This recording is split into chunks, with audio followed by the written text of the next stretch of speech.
پی آئی اے کی تباہ حالی میں کون لوگ ملوث ہیں؟ اقتدار کی غلام گردشوں نے وطن عزیز پاکستان کے کتنے ہی منافع بخش اداروں کو برباد کیا۔ پی آئی اے بھی پاکستان کے ان اداروں میں سے تھا جس کی پیشہ ورانہ صلاحیتوں کے اعتراف کا ڈنکا بجتا تھا۔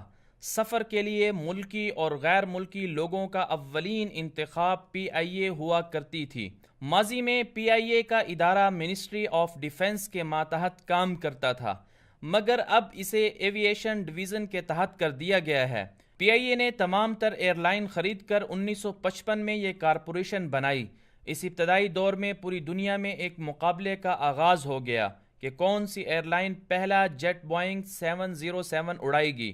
بھارت نے سب سے پہلے اس جہاز کا آرڈر دیا، لیکن بھارت اس فضائی دوڑ میں بھی پاکستان سے بازی جیت نہ سکا۔ پاکستان نے پین ایم سے ایک 707 لیز کروا لیا، جو کہ پہلی پرواز بھرنے والا 707 بن گیا۔ یوں پی آئی اے جیٹ پرواز کرانے والی پہلی ایئر لائن بنی، اور اس طرح پی آئی اے نے برٹش ایئر ویز اور ایئر انڈیا کو بھی پیچھے چھوڑ دیا۔ پی آئی اے کو یہ اعزاز بھی حاصل ہے کہ 1965 میں پی آئی اے نے ٹرانسپورٹ کمانڈ کی تھی۔ ایئر فورس کے پاس ٹرانسپورٹ نہیں تھی۔ پی آئی اے ایئر فورس کے لیے بوئنگ 707 اڑاتی تھی۔ 1971 کی جنگ میں ایئر فورس کے پاس ٹرانسپورٹ نہیں تھی۔ پی آئی اے ہی نے ایئر فورس کو ٹرانسپورٹ فراہم کی۔ پی آئی اے نے امارات جیسی جدید ایئر لائن کے قیام میں ان کی پیشہ ورانہ مہارت میں اپنی خدمات پیش کر کے دنیا کو حیران کر دیا۔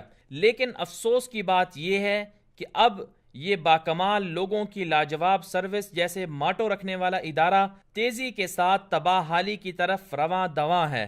گزشتہ سال سینٹ کی قائمہ کمیٹی نے ایک ذیلی کمیٹی برائے پی آئی اے قائم کی تاکہ معلوم کیا جا سکے کہ فخر پاکستان ایئر لائن اس صورتحال سے کیوں دوچار ہے۔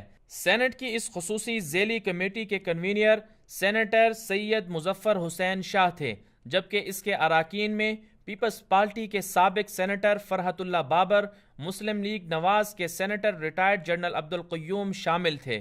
کمپنی نے جو اپنی رپورٹ پیش کی اس کے مطابق پی آئی اے کی زبوں حالی میں سیاست دانوں کی بیجا مداخلت اور ناکامی شامل ہے۔ ہر دور کے حکمرانوں نے پاکستان کی اس پراپرٹی کو ذاتی طور پر بے دریغ استعمال کیا۔ اس کی انتظامیہ میں سیاسی بنیادوں پر تیزی سے تبدیلیاں کی گئیں۔ ادارے میں من پسند افراد کو بھرتی کیا گیا جن میں نہ تو کوئی صلاحیت تھی اور نہ ہی اسٹریٹجک سوچ، جس کو بروئے کار لا کر اس منافع بخش ادارے کی مالی پوزیشن کو مستحکم رکھا جاتا۔ ادارے کی تباہی میں کمیٹی کی رپورٹ کے مطابق ہزاروں نااہل اور غیر موزوں افراد کو محض سیاسی پسندیدگی کی بنا پر بھرتی کرنا بھی ایک بنیادی سبب تھا، جس کی وجہ سے ادارے پر اضافی بوجھ ڈالا گیا۔ غیر ملکی دوروں پر پی آئی اے کے طیاروں کو کئی دن اپنے استعمال میں رکھنے سے ادارے کو مالی نقصان کا سامنا کرنا پڑا۔ کمیٹی رپورٹ بتاتی ہے کہ اعلیٰ عہدوں پر بھاری تنخواہوں کے عوض کئی ایسے افسران کی تقرری کی گئی جن کا کوئی کام نہیں تھا، لیکن ان کو ماہانہ 3 لاکھ روپے کی خطیر رقم مال مفت کے طور پر دی جاتی رہی۔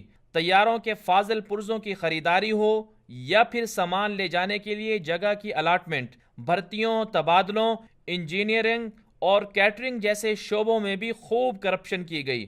اقتدار کی غلام گردشوں نے پی آئی اے کو، جو ایک منافع بخش ادارہ تھا، خسارے میں دھکیل دیا، اور ہر سال پی آئی اے کے خسارے میں ہوش ربا اضافہ ہوتا جا رہا ہے، جس کی وجہ سے سروس کا معیار بھی انتہائی ناقص ہو چکا ہے۔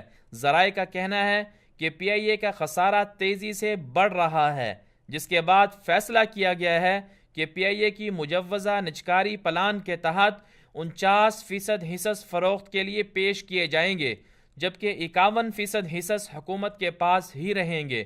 سوال یہ ہے کہ آخر قومی دولت اور قومی اداروں کو اس قدر اپاہج کیوں بنایا گیا کہ ان کی نجکاری کی ضرورت پیش آئی؟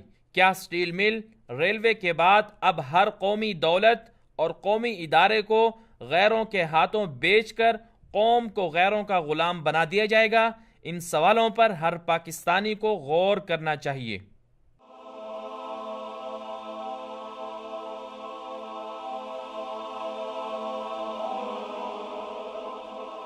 ایمان کی کرن، ہدایت کی شمع۔ وصال اردو